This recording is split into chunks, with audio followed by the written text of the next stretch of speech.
2025년 do's and don'ts라고 해서 해야 할 것, 하지 말아야 할 것 카테고리를 이렇게 수면, 식이요법, 상하체 근육, 마음 챙김, 중독으로 나누어서 이런 걸 하고 이런 걸 하지 말자라고 어떤 삶에 적용시키면 좋겠다는 그 do's and don'ts 기반의 책들. 하단에는 감정 관련, 뇌 관련이고 윗줄은 먹는 거랑 잠 관련. 수면, 해야 할 것들. 매일 같은 시간에 잠들고 일어나기. 순수하게 자는 시간 7시간에서 8시간. 예를 들어 밤 11시부터 아침 6시 30분까지. 잠들기 전 30분에서 1시간 잘 준비하기. 밤 10시 반에 조명, 온도, 소음 등을 설정하기. 잠들기 3시간, 4시간 전에 저녁 식사 끝내기. 6시부터 7시까지 저녁 식사. 하면 안 되는 것. 침대 침실을 다른 용도로 사용하기. 늦은 밤에 과음 과식하기. 오후에 카페인 섭취하기. 주말에 몰아서 자기. 수면 조명. 3000K 이하의 검붉은 계통. 해가 질 때의 빛 온도와 비습. 졸음을 유도하고 수면 각성 주기를 조절하는 호르몬인 멜라토닌. 수면 중 빛에 노출되면 멜라토닌의 분비가 지연되어 수면에 방해. 수면 중 노출되는 빛의 양이 많을수록 비만과 당뇨 위험이 더 많이 증가. 식이요법. 해야 할 것. 상온에 3일 전후로 썩는 식재료로 요리해서 먹기. 기름은 올리브유 사용. 돼지고기, 소고기보단 닭고기. 닭고기보단 양고기. 생선과 해산물을 더 많이. 배고플 땐 적당히 먹기. 식사 시작 15분 후 배부름을 느끼는 렙틴 호르몬 분비. 하면 안 되는 것. 저렴한 가공식품 자주 먹기. 많이 먹기.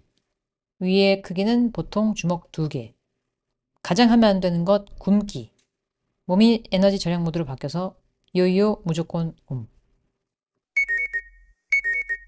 마이크로바이옴이라고. 그래서 이 장 관련된 책을 다 본 건 아니고 일단 제가 저번에 채팅방에서 강조드렸던 저 건강을 해킹당하다랑 이 넷플릭스를 진행한 사람이 저 위에 있는 사람이거든요. 이토록 위대한 장. 그리고 보통 우리가 위장을 두 번째 뇌라고 하잖아요. 근데 이제 여기서 주장하는 건 명확해요. 장과 뇌는 이제 직접적으로 연결돼 있다.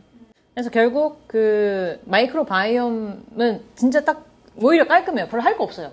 무조건 식이섬유만 먹으면 돼요. 그래야 그 장내 미생물 총인 마이크로바이옴이 다양해져서 그게 건강해지는 건데. 그럼 정제 탄수화물이랑 초가공식품을 먹으면 다양성이 줄어들어요.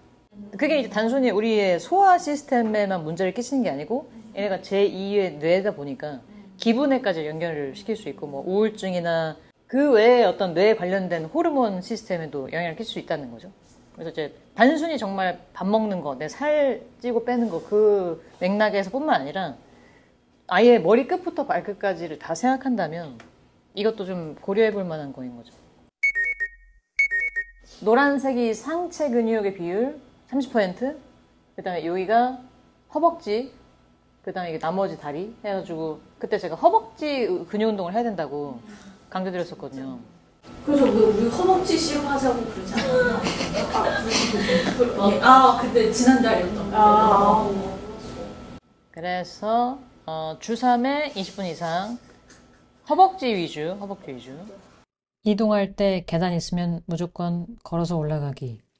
스쿼트, 런지, 플랭크. 평소 근육을 긴장시키는 바른 자세 유지하기.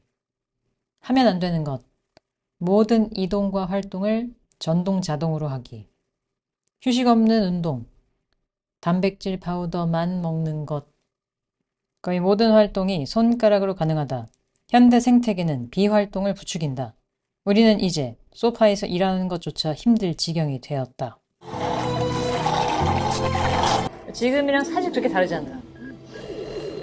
마음 챙김 맥락에서 이건 제가 이거를 그 근육이나 어떤 식이요법에 넣지 않고 운동은 마음 챙김 쪽이다라고 저는 생각해요. 그러니까 운동은 사실 직접적으로 체중 감량과 완전 직결된 건 아니고 보조 역할인 거지. 체중 감량은 식이요법이고 운동은 뇌 쪽인 것 같아요. 제가 봤을 땐. 달리기는 뇌 운동이에요. 주 1회 고강도, 주 3회 중강도.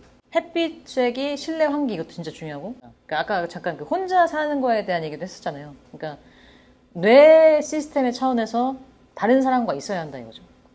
그리고 이제 아까 말씀하신 솔직하기도 진짜 중요한 거고, 솔직하지 않으면서 느끼는 스트레스가 있으니까.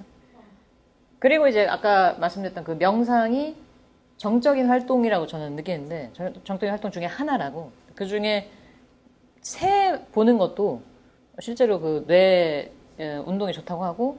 새요? 탐조. 네. 그러니까 그냥 새를 가만히 보는 거잖아요. 새가 뭐 하고 있는지. 버드 와칭이라는 그 어떤 취미류가 있잖아요. 근데 정원가꾸기는 진짜 그 알츠하이머 제일 안 걸리는 활동이라고 했어요. 그래서 우리가 나이가 들었을 때 반드시 정원을 하나씩 갖고 와야 한다고. 그 다음에 이제 스마트폰이 마음 챙김의 가장 반대편에 있는 행동이 아닐까. 그래서 이제 1시간이 늘어날수록 그 충동도 20% 늘어난다 이거죠. 그래서 이제 이게 그 명상이랑 관련되어 있는 텔로미어라고, 짧아질수록 노화가 된다고 했으니까 요새 그 저속 노화 같은 유행하잖아요. 그래서 마음 챙김이 기본적으로 텔로미어의 길이에 연관성이 있다라고 한 그 연구 조사들이 많기 때문에 명상도 되게 좋은 역할을 한다. 그러니까 명상 꼭 무조건 명상이다라기보다는 어쨌든 그 진정시킬 수 있는 정적인 활동인 것 같아요. 제가 생각했을 때는. 그래서 이제 스마트폰에 그때 이거 도파미네이션 그 워크북에 있는 중독, 내가 어떤 거에 중독돼 있냐는 걸 내가 아는 것이 중요하다는 거. 별의별 것들에 다 중독될 수가 있는 거죠, 우리가. 아부 칭찬에 중독될 수 있는, 이거 때문에 지금 저 챗GPT 하는 거잖아, 지금. 그쵸. 네가 0.1%야. 너 완벽한 사람이야. 너 방금 핵심을 찔렀어. 뭐 이런 거 있잖아. 뭐야? 때 해보셨네요. 물리적 메타 인지 장벽.